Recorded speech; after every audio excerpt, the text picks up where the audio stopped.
Welcome to టీ10. మహారాష్ట్రలో ఏం జరుగుతుంది? ఇంతవరకు ముఖ్యమంత్రి అభ్యర్థిని ఎందుకు ప్రకటించలేదు? షిండే కొనసాగడా? బీజేపీకి ఎందుకు తాత్సారం చేస్తుంది? ఇంకా దాని లోపలిట్లా ఎలాంటి చర్చలు జరుగుతున్నాయి, ఏం జరగబోతుందనే అంశాన్ని మాట్లాడడానికి ఈ రోజు మన స్టూడియోలో ఉన్నారు ప్రముఖ విశ్లేషకులు కేవీఎస్ఎన్ రాజు గారు. ఎంతో మాట్లాడదాం. నమస్తే రాజు గారు. నమస్కారం. రాజు గారు, ఏం జరుగుతుందండి మహారాష్ట్రలో? ఆల్రెడీ అసెంబ్లీ రద్దు అయిపోయింది. మహాయతికి మంచి సీట్లు వచ్చినాయి, మెజారిటీ వచ్చింది. 24వ తారీఖే ప్రకటిస్తామని చెప్పారు. 25కి ప్రమాణ స్వీకారం అన్నారు. అది దాటిపోయి 2 రోజులు అయిపోతుంది, ఇంకా ఉలుకు పలుకు లేదు. ఏం జరుగుతుంది మహారాష్ట్రలో? దీనికి ఒక్కరే సమాధానం ఇవ్వగలరు. ఎవరక్కరు? మన ప్రధానమంత్రి మోడీ గారు. ఎందుకనంటే పార్టీ పద్ధతులు అవన్నీ భిన్నంగా ఆయనే ఎన్నికయ్యారు. సరే, ఇప్పుడు అది విషయం తర్వాత వేరేగా మాట్లాడొచ్చు, కానీ మోడీ గారు తేల్చలేదు. ఎందుకంటే మోడీ గారి మనసులో ఒకటి ఉండొచ్చు, షిండే గారిని ఎందుకు కొనసాగించాలి, మాకు 133 సీట్లు వచ్చాయి, కావాల్సింది 141, 145, 288 అసెంబ్లీ సీట్లు కాబట్టి కావాల్సింది 145 అయితే వాళ్ళకి సింపుల్ మెజారిటీ ఉంటది, వాళ్ళు కొనసాగించవచ్చు. రెండోది, ఇప్పుడు ఆల్రెడీ ఎన్సిపి అజిత్ పవార్ వర్గం నేను ఫడ్నవీస్ గారికే మద్దతు అన్నది పేపర్ లో వచ్చింది. ఆయన ఎక్కడ ప్రత్యక్షంగా ఎక్కడ చెప్పలేదు, కానీ ఒక లీక్ గా వచ్చింది. అది కూడా ఉందా? ఆ రెండు కలిపితే అసలు షిండే గారిని కొనసాగించవలసిన అవసరమే లేదు, శివసేనని పెట్టుకోవాల్సిన అవసరమే లేదు. అందువల్ల అటువంటి ప్లాన్ ఏమైనా మోడీ గారి మదిలో ఉందా? నేను ఎందుకు మోడీ గారే సమాధానం చెప్పాలి అని అనడానికి కారణాలు ఇవి. నెక్స్ట్, మోడీ గారి పద్ధతి కూడా అదే. తనకి అవకాశం వస్తే తన వాళ్ళని ఉండాలి తప్ప వేరే చిన్న పార్టీలైనా పెద్ద పార్టీలైనా వాళ్ళని ఉంచకూడదు అన్నది ఆయన పద్ధతి గత 10 ఏళ్ల నుంచి చూస్తుంది. అందువల్ల ఇప్పుడు ఆయన ఇంకా తేల్చుకోవటం లేదు. అజిత్ పవార్ గారితో తీసుకొని ఫడ్నవీస్ గారిని ప్రధాన ముఖ్యమంత్రిని చేద్దామా, లేదు షిండే గారిని బెదిరించాలా, భయపెట్టాలా, బుజ్జగించాలా అన్నది. కానీ షిండే వర్గం చాలా గట్టిగా ఉంది. వాళ్ళు చాలా గట్టిగా చెప్తున్నారు, మేము కూడా సీట్లు పెంచాం, మా ముఖ్యమంత్రి గారు పెట్టిన పథకాల వల్లనే, మా షిండే గారు పెట్టిన పథకాల వల్లనే ఈ మహారాష్ట్ర ఎన్నికల్లో ఇంత ఊహించని విజయం కూటమికి వచ్చింది. అందువల్ల మా షిండే గారు అన్ని విధాల అర్హుడు అని వాళ్ళు డైరెక్ట్ గా చెప్తున్నారు. అయితే ఇక్కడ అండి, తను శివసేనలో ఉన్నప్పుడు షిండే దాంట్లో నుంచి కొద్ది మందిని చీల్చుకొని వచ్చి ముఖ్యమంత్రి కావడం కోసమే శివసేన నుంచి బయటకు వచ్చిండు, ముఖ్యమంత్రి అయినాడు. ఇప్పుడు అప్పటికంటే సీట్లు కూడా పెరిగినాయి. మరి షిండే ఊకుంటాడా ఈ పరిస్థితిలో? ఏం జరగబోతుంది? ఇప్పుడు దాని మీదే బీజేపీలో ఎస్పెషల్లీ మన ప్రధానమంత్రి గారు దాని చుట్టూ తిప్పుతున్నారు. ఇప్పుడు మోడీ గారు దాని చుట్టూ, దాని అంచనాలు, ఆయన్ని కొనసాగించాలా వద్దా, కొనసాగించకూడదు అన్నది ఆయన నిర్ణయం అయ్యి ఉండొచ్చు. అందుకే ఇంతవరకు ప్రకటించలేదు. నిజంగా కొనసాగించాలి అని అంటే ఎన్నికలప్పుడు చెప్పేవాళ్ళు, ఎన్నికలప్పుడు చెప్పలే. తర్వాత ఏమన్నారు, 24, 23 ఎన్నికల ఫలితాలు వస్తాయి, ఎన్నికల ఫలితాలు వచ్చిన వెంటనే చెప్పేసి మేము 24వ తారీఖుల్లో మా కూటమి కూర్చుంటారు, నాయకుడిని ఎన్నుకుంటారు, వెంటనే ప్రమాణ స్వీకారం చేస్తారు అని కూడా అన్నారు. ఎందుకు అని అంటే మన చట్టం ప్రకారం అసెంబ్లీ కాల పరిమితి 26కి ముగియబోతుంది అన్నది ముందే తెలుసు. అసలు ఈ ఎన్నికలు పోస్ట్ పోన్ చేయడానికి కారణం హర్యానా తోటో జమ్మూ కాశ్మీర్ తోటో కలిసి పెట్టకపోవడానికి కారణం పరిస్థితులన్నీ అనుకూలంగా మార్చుకొని కొంత టైం తీసుకొని 26 నవంబర్ లోపు, 26 నవంబర్ ఏదైతే మహారాష్ట్ర అసెంబ్లీ కాల పరిమితి ముగుస్తుందో దాని లోపు ఎన్నికలు పెట్టడానికి ఇప్పుడు ఎన్నికల షెడ్యూల్ వచ్చింది. అందుకే నవంబర్ 20 ఎన్నికలు జరిగాయి, 23 ఫలితాలు వచ్చాయి. 3 రోజుల్లో కొత్త ప్రభుత్వం ఏర్పడడానికి అవకాశం ఉంది. వీళ్ళకి ప్రజలు బ్రహ్మరథం పట్టారు కూడా. కానీ నాయకుడు ఎవరు? మోడీ గారు కాదు.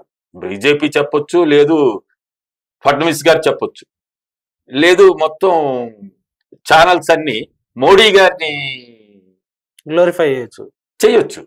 కానీ నిజంగా మోడీ గారికి అంత ఉంటే జార్ఖండ్ లో అంత ఘోరంగా ఎలా దెబ్బతింటారు? నెక్స్ట్, జార్ఖండ్ లో ప్రభుత్వం లేదు వాళ్ళది, అంటే యాంటీ ఇన్కంబెన్సీ కూడా ఉండదు. కానీ ఇక్కడ మహారాష్ట్రలో వాళ్ళ ప్రభుత్వం, అది కూడా 2 పార్టీలను చీల్చిన తర్వాత బీజేపీ అధికారం పంచుకుంది. ఇవన్నీ ఉన్నాయి. కానీ మరి ఎట్లా ఇన్ని సీట్లు వచ్చాయి అంటే ఇప్పుడు షిండే వర్గం డైరెక్ట్ గా చెప్తుంది, మా ముఖ్యమంత్రి గారు, మా పార్టీ నాయకుడు, ఆయన అవలంబించిన, ఆయన్ని తీసుకొచ్చిన స్కీములు అని చెప్పిన, అందులో అత్యంత ప్రభావం చూపించింది మహిళల మీద. మహిళలు తీసుకొచ్చిన 1500 రూపాయలు తీసుకొచ్చి అమలు చేశారు. దాన్ని ఇప్పుడు 2100కి పెంచుతామన్నారు. అట్లాగే ఆయన కొన్ని హామీలు ఇచ్చారు, అదేమి కూటమిగా లేదు. ఆ హామీలన్నీ ప్రజల మీద తీవ్ర ప్రభావం పడ్డాయి. ప్రజలు విశ్వసించారు, షిండే గారు కొనసాగితే మాకు ఇవన్నీ వస్తాయని. అందువల్ల షిండే గారి నాయకత్వంలో ఎన్నికలు జరిగాయి, ఫలితాలు అంతగా బాగా వచ్చాయి. ఆయన చీలిక పార్టీ అయినా ఆయన పార్టీకి కూడా సీట్లు పెరిగాయి. ఇప్పుడు ఎన్సీపీకి పెరిగాయి, బీజేపీకి అనూహ్యంగా పెరిగాయి. బీజేపీ కూడా ఊహించలే. వాళ్ళు సింపుల్ మెజారిటీ 145, 150 వరకు వస్తే చాలు, మేము మా ప్రభుత్వాన్ని ఏర్పరచుకునే పరిస్థితి ఉంటే చాలు అని అనుకున్నారు. కానీ ప్రజలు బ్రహ్మరథం పట్టారు, ఎందుకంటే ఇవన్నీ స్కీములు చూసి చాలా ఆశతో ఉన్నారు. అందువల్ల ఇవన్నీ అంచనాలు ఆడవి. ఈ అంచనాల్లోనే వాళ్ళు ఇప్పుడు తేల్చుకోలేకపోతున్నారు. ఇప్పుడు షిండే పరిస్థితి ఏంటంటే, షిండే గ్రూప్ ని ఎందుకు ఆయనకు 76 సీట్ల పైగా వచ్చినట్టున్నాయి. సో ఇప్పుడు షిండే గ్రూప్ ని అట్నే ఉంచుతుందా బీజేపీ? షిండేలో కూడా ఒక భాగాన్ని మళ్ళీ లోపల గుంజుకునే అవకాశం ఉందా? బీజేపీ పద్ధతి ప్రకారం అయితే కొత్త షిండేకి అన్వేషణ కూడా ఇప్పుడు జరుగుతుండొచ్చు. షిండే గ్రూప్ అట్లాగే మరి ఇప్పుడు మీకు ఒక్కసారి మనం వెనక్కి వెళ్దాం. 2024 కదా ఇప్పుడు మనకి ఎన్నికలు జరిగాయి. 2019లో ఎన్నికలు జరిగాయి. 2019లో ఎన్నికలు జరిగినప్పుడు శివసేన బీజేపీ కలిసి పోటీ చేశాయి, మిత్రపక్ష కలిసి పోటీ చేశాయి. అప్పుడు అవగాహన ఏంటి అని అంటే, మన రెండు పార్టీలకి మెజారిటీ వస్తే మేము మీకు ముఖ్యమంత్రి ఇస్తామని చెప్తున్నాడు. ముఖ్యమంత్రి ఇస్తామని శివసేనకి, అది బీజేపీ అగ్రిమెంట్. ఆ అగ్రిమెంట్ ను ఉల్లంఘించారు కాబట్టే మీకు శివసేన బయటకు వెళ్ళింది. అప్పుడు షిండే కూడా శివసేనలో భాగం. అప్పుడు రెండు శివసేనలు లేవు ఇప్పుడున్నట్టు. అది పరిస్థితి. 2 ఏళ్ళు ఆయన ముఖ్యమంత్రిగా ఉన్నారు ఉద్ధవ్ ఠాక్రే. షిండే తయారు చేసి, షిండేని దేశం అంతా దాచి, షిండే వర్గం ఎమ్మెల్యేలని ఎన్సీపీ చీల్చి, అజిత్ వర్గం ఎమ్మెల్యేలని కొన్నాళ్లు కాపాడి, అవన్నీ కథ, అవి మనకు తెలుసు. ఇదే ఇప్పుడు కూడా బీజేపీ ఎన్నికలప్పుడు, ఈ ఎన్నికలప్పుడు కూడా షిండే గారు ముఖ్యమంత్రిగా ఉన్నారు, ఆయన ఎందుకు అనౌన్స్ చేయలేదు అంటే మనసులో ఉంది. ఇంకా ఇప్పుడు 132, 133 వచ్చాయి కాబట్టి బీజేపీ వచ్చింది కదా, మరి వాళ్ళనే పెట్టుకుంటారు కదా. కానీ ఆధారపడి ఉన్నారు. ఇప్పుడు కేంద్రంలో లాగే ఇప్పుడు మోడీ గారు నా ప్రభుత్వం అంటంలే, ఎన్డీఏ ప్రభుత్వం అంటున్నారు. గత 10 ఏళ్ళలో ఎప్పుడైనా ఎన్డీఏ ప్రభుత్వం అన్నారా? ఎన్డీఏని ఎప్పుడైనా కూర్చోబెట్టారా? ఎన్డీఏని ఎప్పుడైనా సమావేశపరిచారా? లేదు. ఎందుకనంటే అప్పుడు ఆయనకి బీజేపీకి సింపుల్ మెజారిటీ ఉంది, సింపుల్ మెజారిటీ దాటి ఉంది. ఇప్పుడు కూడా సింపుల్ మెజారిటీ వచ్చుంటే మీకు 24 బీజేపీ ఫడ్నవీస్ గారు ముఖ్యమంత్రిగా ప్రమాణ స్వీకారం చేసేవారు. 132 దగ్గర ఆగిపోయారు కాబట్టి ఇప్పుడు అజిత్ పవార్ వర్గం కలిసిన మళ్ళీ ఈయన మళ్ళీ ఏదో 2019లో అదే జరిగింది. అజిత్ పవార్ ని ఉప ముఖ్యమంత్రి చేసి, ఫడ్నవీస్ గారిని ముఖ్యమంత్రి చేసి ప్రమాణ స్వీకారం కూడా అయిపోయింది మెజారిటీ లేకుండా. వెంటనే మళ్ళీ కూలిపోయింది. వాళ్ళు అవిశ్వాస తీర్మానం కాదు, అసలు వాళ్ళు విశ్వాసం చూపించుకునే లోపే, గవర్నర్ ఇచ్చిన గడువు లోపే ప్రభుత్వం పడిపోయింది. తర్వాత ఆ కథ మనకు తెలుసు.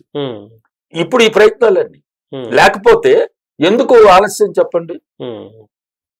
ఎందుకు ఆలస్యం అంటే మీరు అనాలిసిస్ చేస్తున్నట్టు, జనం అనుకున్నట్టు, మీడియా కథనాల ప్రకారం నిజంగా షిండే కనుక ముఖ్యమంత్రి చేయకుంటే, షిండేలో ఇంకో వర్గాన్ని కూడా చీలిస్తే, ఇటు అజిత్ పవార్ గాని, షిండే గాని, మిగతా చిన్న పార్టీలన్నీ అంటే బీజేపీ పట్ల నమ్మకాన్ని కోల్పోవా? గత 10 ఏళ్ళు అనుభవాలు తీయండి. గత 10 ఏళ్ళు మీకు కర్ణాటక ఏం జరిగింది? మీరు కర్ణాటక జరిగింది అదే కదా. మీకు ఇప్పుడు మళ్ళీ జేడీఎస్ కూటమిలోకి వచ్చింది. అంతకుముందు జేడీఎస్ ఎవరు ముఖ్యమంత్రి? మీకు అలాగా మోడీ గారు వచ్చిన తర్వాత కొత్త పద్ధతి అనుసరిస్తున్నారు. ప్రభుత్వాన్ని కూల్చాలి అని అంటే పార్టీని చీలుస్తున్నారు, అది కొత్త పద్ధతి. ఇంతకుముందు వేరు, గవర్నర్ పాలన పెట్టాలి అని అంటే ఆ ప్రభుత్వాన్ని రద్దు చేసేవాళ్ళు. అది మీకు మన ఉమ్మడి ఆంధ్ర రాష్ట్రంలోనే జరిగింది. అత్యంత మెజారిటీ ఉన్న ఎన్టీ రామారావు ప్రభుత్వాన్నే బర్తరఫ్ చేశారని వీళ్ళు కాంగ్రెస్ మీద చెప్తున్నారు.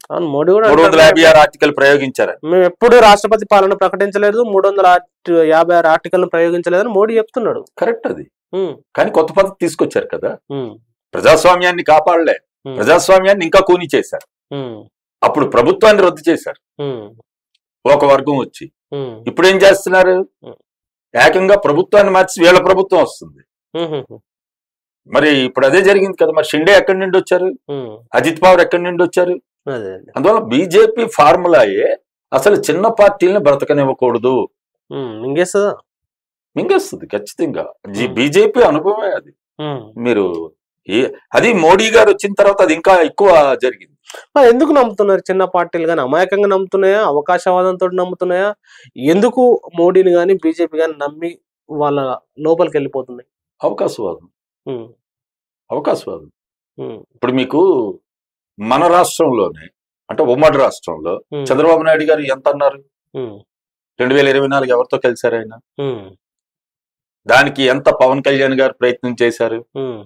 గొంతులో ప్రాణం ఉండగా బీజేపీతో కలుస్తామా అని గట్టిగా మాట్లాడినాడు. అసలు మట్టి లేదు. కాంగ్రెస్ ఇతర పార్టీల కన్నా చంద్రబాబు నాయుడు గారి మాటలకు కానీ మీరు తీస్తే ఆయన మాట్లాడినన్ని మాటలు మోడీకి వ్యతిరేకంగా, బీజేపీకి వ్యతిరేకంగా లేదు, ప్రజాస్వామ్యం కోరుకుంటూ మాట్లాడలే ఎవరు.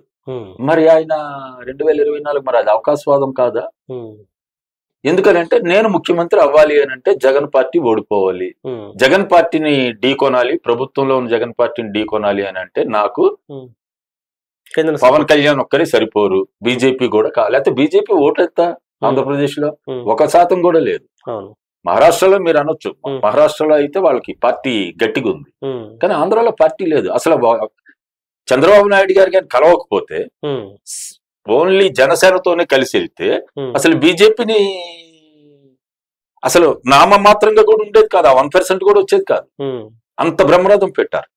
కానీ ఎవరు అవకాశం ఇచ్చారు? వీళ్ళిద్దరు. అది క్లియర్ కనిపిస్తుంది. దానికి ఏం చేశారు అన్నది మళ్ళీ మోడీ గారి చేతిలో అస్త్రాలన్నీ ఉన్నాయి. ఎందుకంటే ఏజెన్సీలన్నీ ఆయన చేతులు ఉన్నాయి, అవి స్వతంత్రంగా లేవు. సుప్రీంకోర్టుతో సహా ఆయన ఏమైనా చెయ్యగలరు అనే నమ్మకం వీళ్ళ మీద ఉంది. నమ్మకం అనే కన్నా భయం ఉంది.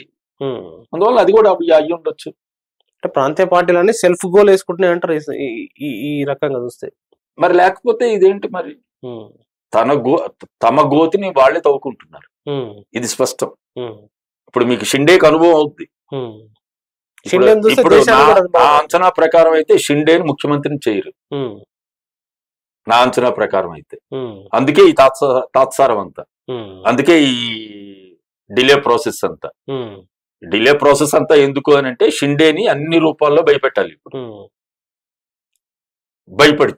భయపడకపోతే బొజ్జగించాలి, బొజ్జగించకపోతే నీకెంత కావాలి అది కూడా అనొచ్చు. లేకపోతే ఆయన నాయకుడిగా ఉండి కనీసం మోరల్ గా చూసినా ఆయన ముఖ్యమంత్రిగా ఉన్నారు, ఆయన కొన్ని పథకాలు తీసుకొచ్చారు, కొత్త పథకాలు తీసుకొస్తామని చెప్పారు, ఉన్న పథకాలు పెంచుతామని చెప్పారు. అప్పుడు ప్రజలు నమ్మి బ్రహ్మరథం పట్టారు. మరి ఆయన ముఖ్యమంత్రి చేయాలి కదా. అంటే నాకు సీట్లు ఎక్కువ వస్తే నేను అగ్రిమెంట్ ని ఉల్లంఘిస్తానా? అదే ఇప్పుడు మోడీ గారు తీసుకొస్తున్న కొత్త రాజకీయం. అందుకే ప్రజాస్వామ్యం కూనీ చేస్తున్నారు అనని, కూనీ చేస్తున్నారు అనడానికి ఇవన్నీ ఉదాహరణలు. లేకపోతే ఎందుకు ఇది జరుగుతుంది చెప్పండి? అది నా తపన, అది నా బాధ. అది ప్రజలు బ్రహ్మరథం పట్టిన తర్వాత, కూటమికి 2/3 కన్నా ఎక్కువ మెజారిటీ వచ్చిన తర్వాత, కాంగ్రెస్ పోయింది, మిగతా పార్టీలు పోయే, మా కూటమికి అత్యంత మెజారిటీ వచ్చింది, మా ఎన్డీఏ అని మాట్లాడారు కదా మోడీ గారు. 23 బీజేపీ కేంద్ర కార్యాలయం. మరి ఎందుకు లేట్ ఇప్పుడు వరకు? ఎందుకంటే మావాడే ముఖ్యమంత్రి అవ్వాలి, రాష్ట్రం మా ఖాతాలో పడాలి. శివశాన్ లేదు, శివశాన్ ఇంతకుముందు ఎలా చీల్చాము, ఇప్పుడు షిండే శివశాన్ కూడా అవసరమైతే చీలుస్తాం. అజిత్ పవార్ ఎలాగైతే చీల్చామో ఇప్పుడు అజిత్ పవార్ గారిని ఆల్రెడీ బుట్టలో వేసుకున్నారు, అది కూడా బయటకు వస్తుంది. అజిత్ పవార్ మీద కేసులు ఉన్నాయి, ఇప్పుడు ఆయన భయపెట్టి ఇప్పుడు ఆల్రెడీ ఇండైరెక్ట్ గా స్టేట్మెంట్ ఇప్పించి ఉండొచ్చు. ఆయన మళ్ళీ బీజేపీలోకి రాగానే, బీజేపీకి మద్దతు తెలియచేయగానే ఆయన మీద కేసులన్నీ అయిపోయాయి. అవన్నీ పక్కన ఉన్నాయి. అంత ముందు ఏమన్నారు మరి? ఇదే ఫడ్నవీస్ గారు ఏం మాట్లాడారు అంటే రాజకీయాల్లో ఇవి కొత్త వరవడి వస్తుంది, అది మోడీ గారు వచ్చిన తర్వాత, అది గమనించాలి. థ్యాంక్ యూ వెరీ మచ్ రాజు గారు. వాస్తవంగా ప్రజలు కానీ ప్రాంతీయ పార్టీలు కానీ బీజేపీ చేస్తున్న అన్ని విషయాలను కూడా గమనిస్తూ వస్తున్నారు. ఇప్పుడు కూడా షిండేకి ఎలాంటి పరిస్థితి వస్తుంది, లేకపోతే ఈ మహారాష్ట్ర రాజకీయాలని, మహారాష్ట్ర ముఖ్యమంత్రి ఎవరు కాబోతున్నారు అనే అంశాలని కూడా ప్రజలు గమనిస్తారు. Thank you very much.